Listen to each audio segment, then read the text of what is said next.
नमस्कार दोस्तों, हमारे YouTube channel star study point में आपका स्वागत है।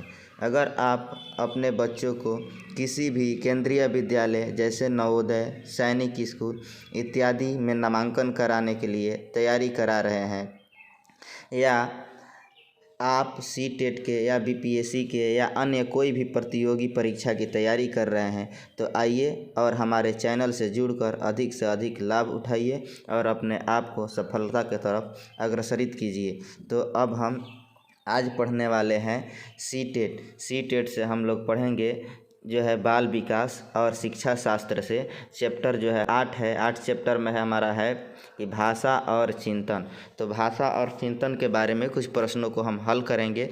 तो इसमें हमारा पहला प्रश्न है, यदि किसी बालक द्वारा अभिव्यक्ति के लिए प्रयुक्त भाषा वाक्य संरचना की दृष्टि से तो सही है, किंतु अर्थ की दृष्टि से गलत है, तो इसे सुधारने के लिए आप क्या करेंगे? तो इस प्रश्न का उत्तर क्या होगा? तो हमारा पहला प्रश्न का उत्तर हो जाएगा, उसे स्वयं उन वाक्यों को सही से बोलकर बताएंगे। वह नित्य गाने की कसरत करता है। वाक्य जो है वाक्य विन्यास की दृष्टि से सही है, लेकिन अर्थ की विज्ञान की दृष्टि से गलत है। दूसरा ऑप्शन है, अर्थ विज्ञान की दृष्टि से सही है, लेकिन वाक्य विन्यास की दृष्टि से गलत है। तीसरा है, अर्थ विज्ञान एवं वाक्य विन्यास दोनों की दृष्टि से सही है। 4 है, अर्थ विज्ञान एवं वाक्य विज्ञान दोनों की दृष्टि से गलत है। तो इस प्रश्न का हमारा उत्तर हो जाएगा ऑप्शन 1, वाक्य विन्यास की दृष्टि से सही है, लेकिन अर्थ विज्ञान की दृष्टि से गलत है। प्रश्न नंबर 3 है, प्रश्न नंबर 3 है कि पहला निम्नलिखित में से कौन से युग्म के सही होने की संभावना सबसे कम है? तो पहला ऑप्शन है, बच्चे भाषा के बारे में चमस्की निश्चित ज्ञान के साथ प्रवेश करते हैं। यानी बच्चे जो है भाषा के बारे में निश्चित ज्ञान के साथ प्रवेश करते हैं, ये कहना है चमस्की की। और दूसरा है, भाषा और विचार प्रारंभ में दो भिन्न गतिविधियाँ है, ये वाइगोत्स्की की कहना है। तीसरा है, भाषा विचार पर आधारित है, पियाजे का कहना है। और चौथा है, भाषा वातावरण में एक उद्दीपक है, तो ये BF स्किनर के कहना है। तो इसमें कौन सही हो जाएगा? तो हमारा ऑप्शन 3 हो जाएगा, भाषा विचार पर आधारित है। अगला प्रश्न है, दौड़ते हुए स्कूल जा रहा था राम का भाई। वाक्य ऑप्शन 1, वाक्य विन्यास की दृष्टि से सही है, लेकिन अर्थ की विज्ञान की दृष्टि से गलत है। दूसरा, अर्थ विज्ञान की दृष्टि से सही है, लेकिन वाक्य विन्यास की दृष्टि से गलत है। तीसरा, अर्थ विज्ञान एवं वाक्य विन्यास दोनों की दृष्टि से सही है। चौथा, अर्थ विज्ञान एवं वाक्य विन्यास दोनों की दृष्टि से गलत है। तो इस प्रश्न का उत्तर हो जाएगा ऑप्शन 2, अर्थ विज्ञान की दृष्टि से सही है, लेकिन वाक्य विन्यास की दृष्टि से गलत है। पांचवा प्रश्न है, वाक्य की सार्थक लघुत्तम इकाई जिसमें एक या अधिक ध्वनियों का प्रयोग हुआ हो डैश कहलाता है। तो इस प्रश्न का पहला ऑप्शन रूपिम, दूसरा वाक्यांश, तीसरा मुहावरा, चौथा स्वनिम। तो इस प्रश्न का उत्तर हो जाएगा ऑप्शन 1, रूपिम। अगला प्रश्न है, परिपक्वता का सिद्धांत संबंधित है। ऑप्शन 1, भाषा विकास से, ऑप्शन 2, सृजनात्मक से, 3, मूल्यांकन से, 4, समावेशी शिक्षा से। तो इस प्रश्न का उत्तर हो जाएगा हमारा ऑप्शन 1, भाषा विकास से।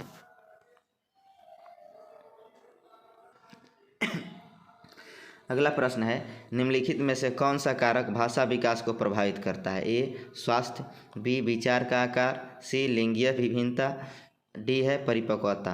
तो इस प्रश्न में कौन सा आंसर हो जाएगा? तो इस प्रश्न में हमारा ये चारों हो जाएगा, स्वास्थ्य भी है, परिवार का आकार भी, लिंगीय भिन्नता भी और परिपक्वता भी, ये चारों हो जाएगा। अगला प्रश्न है कि निम्नलिखित में से कौन सी एक भाषा दोष विकार से संबंधित नहीं है? यहाँ जो है हमें निगेटिव चुनना है। तो ध्वनि परिवर्तन, तुतलाना, हकलाना, ये सभी है, लेकिन स्पष्ट उच्चारण करना भाषा प्रयोग के संबंधित दोष नहीं है। निम्नलिखित में से कौन सा तरीका भाषा सीखने का साधन है? तो यहाँ कहानी सुनना, प्रश्नोत्तर के माध्यम से, अनुकरण द्वारा, उपयुक्त सभी। तो कहानी भी सुनने से भाषा का विकास होता है, प्रश्नोत्तर के माध्यम से होता है, अनुकरण के माध्यम से भी भाषा का होता है। इस तरह से हमारा ऑप्शन 4 सही हो जाएगा। अगला प्रश्न है, यदि आपकी कक्षा में एक छात्र दोषयुक्त है तो आप किसी सामान्य छात्र की तुलना में उसमें क्या पाएंगे? तो ऑप्शन 1 है, उस छात्र का अपने स्वर यंत्रों पर नियंत्रण नहीं है।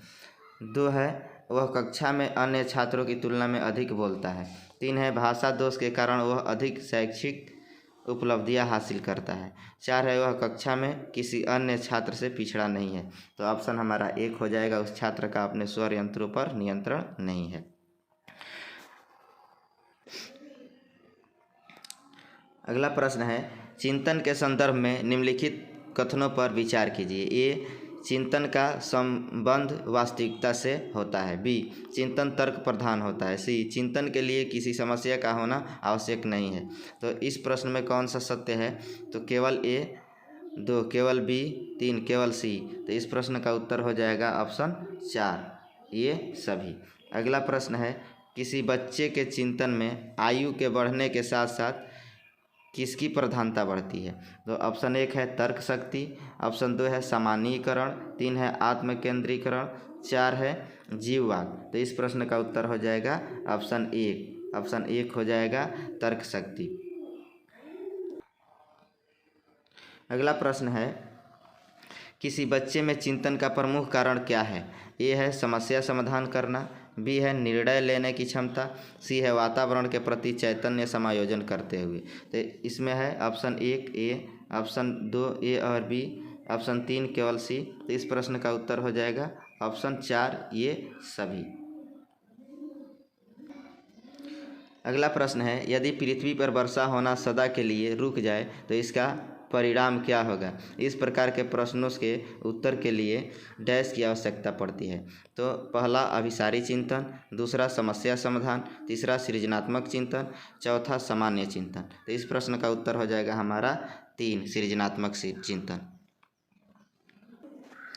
अगला प्रश्न है, यदि किसी व्यक्ति के पास 5 आम है, इसमें से वह 2 आम अपने एक मित्र को तथा 1 आम अपनी पत्नी को देता है, तो उसके पास कितने आम शेष बचेंगे? इस प्रकार के प्रश्नों के उत्तर के लिए जिस चिंतन की आवश्यकता होती है उसे डैश कहा जाता है। तो ऑप्शन 1 है अभिसारी चिंतन, ऑप्शन 2 है सृजनात्मक चिंतन, 3 है मूल्यांकन और 4 है आलोचना। तो इस प्रश्न का उत्तर क्या हो जाएगा? तो इस प्रश्न का उत्तर हो जाएगा हमारा ऑप्शन 1 अभिसारी चिंतन। अभिसारी चिंतन हो जाएगा इस प्रश्न का उत्तर। अगला प्रश्न है, सृजनात्मक चिंतन होता है उच्च अपसारी चिंतन, दूसरा अभिसारी चिंतन, तीसरा मूल्यांकन, चौथा भाषा विकास। तो चलिए बताइए इसका आंसर क्या होगा? आंसर हो जाएगा उच्च अपसारी चिंतन, ऑप्शन 1 उच्च अपसारी चिंतन। अगला प्रश्न है, निम्नलिखित में से कौन सी समस्या समाधान की वैज्ञानिक पद्धति का पहला चरण है?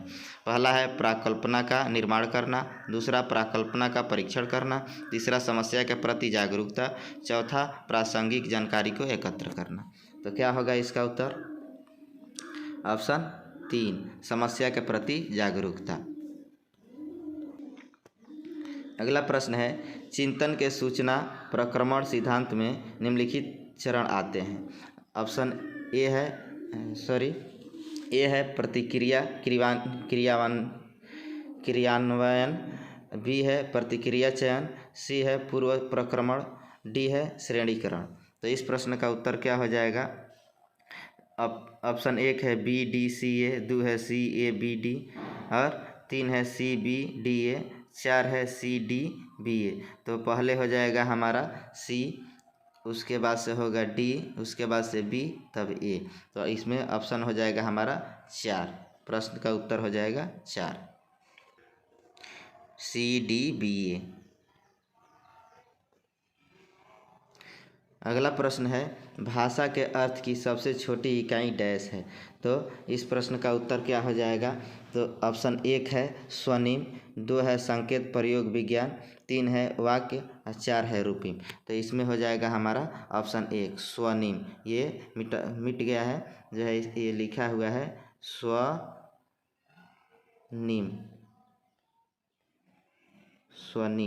ऑप्शन 1 में स्वनिम दिया है, ठीक है। अगला प्रश्न है, भाषा विकास में सहयोग करने का कौन सा तरीका गलत है? एक है बच्चे को बिना टोके प्रकरण पर बात करना, दूसरा है उसकी अपनी भाषा के प्रयोग को अमान्य करना, तीसरा है उसके प्रयोगों का समर्थन करना, चौथा है भाषा के प्रयोग के अवसर उपलब्ध कराना। तो इसमें हमारा गलत ऑप्शन चुनना था, कौन सा गलत है? तो अपनी भाषा के प्रयोग को अमान्य करना ये गलत है। अगर उसके भाषा को अमान्य कर दिया जाएगा तो बच्चा डर जाएगा और वो सोचने लगेगा कि हमें मान्यता नहीं मिल रही है, तो वह फिर बोलना कम कर देगा। तो इस तरह से उसमें भाषा के विकास नहीं होगा। तो इस तरह से ऑप्शन 2 हमारा जो है सही हो जाएगा। अगला प्रश्न है, एक बच्चा अपनी मातृभाषा सीख रहा है, वह दूसरा बच्चा वही भाषा द्वितीय भाषा के रूप में सीख रहा है, तो दोनों निम्नलिखित में से कौन सी समान प्रकार की त्रुटि कर सकते हैं? एक है अधिकाधिक सामान्यीकरण, 2 है सरलीकरण, 3 है विकासात्मक, 4 है अत्यधिक संशुद्धता। तो इस प्रश्न का उत्तर हो जाएगा ऑप्शन 3 विकासात्मक। अगला प्रश्न है, ध्वनि संबंधी जागरूकता निम्नलिखित में से किस क्षमता से संबंधित है? एक है ध्वनि संरचना पर चिंतन करना व उसमें हेरफेर करना, 2 है सही वह धारा प्रवाह बोलना, सी है अगला विकल्प है जानना समझना व लिखना, चौथा व्याकरण के नियमों में दक्ष होना। तो इस प्रश्न में हमारा उत्तर हो जाएगा ऑप्शन 3 जानना समझना लिखना।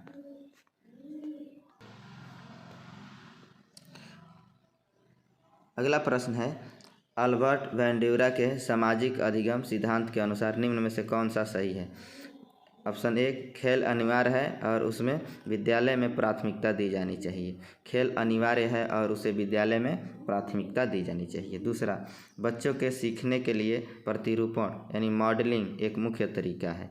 तीसरा, अनसुलझा संकट बच्चे को नुकसान पहुंचा सकता है। चौथा, संज्ञानात्मक विकास सामाजिक विकास से स्वतंत्र है। तो इस प्रश्न का उत्तर हो जाएगा ऑप्शन 4 संज्ञानात्मक विकास सामाजिक विकास से स्वतंत्र है। अब हम चलते हैं अगले प्रश्न।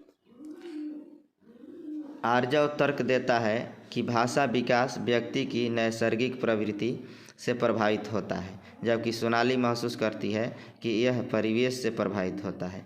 आर्जव और सोनाली के बीच यह चर्चा किस विषय में है? तो एक है चुनौतीपूर्ण तथा संवेदनशील भावना,